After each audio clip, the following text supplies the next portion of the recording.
Ferry Irawan sudah tak sabar, tantang Vena Melinda buka-bukaan. Sunan Kalijaga, kuasa hukum Ferry Irawan menyerang balik Vena Melinda dengan melayangkan gugatan cerai ke Pengadilan Agama Jakarta Selatan. Sunan Kalijaga mengaku sudah tidak sabar ingin mengungkapkan fakta sebenarnya dari kejadian yang menimpa rumah tangga Ferry dan Vena, termasuk soal KDRT yang dilaporkan ke polisi. Sunan Kalijaga mengungkapkan bahwa Ferry Irawan sudah mantap untuk berpisah dari Vena Melinda. Saya dan tim selaku kuasa hukum Mas Ferry Irawan telah melakukan upaya hukum untuk mentalak cerai Mbak Vena Melinda, ungkap Sunan Kalijaga. Saya sudah enggak sabar nih sama tim, untuk membuktikan fakta-fakta yang ada. Sekaligus membantah tuduhan-tuduhan keji tentang seorang suami dibilang enggak ngasih nafkah, KDRT dan lain-lain, kata Sunan Kalijaga.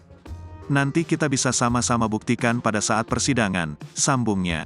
Sunan Kalijaga juga menyindir Hotman Paris selaku pengacara Vena Melinda yang dinilai terlalu banyak bicara dan tidak segera menuntaskan urusan kliennya.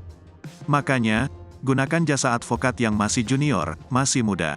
Gesit ya, enggak pakai ngomong-ngomong dulu mau masukin gugatan, kata Sunan Kalijaga.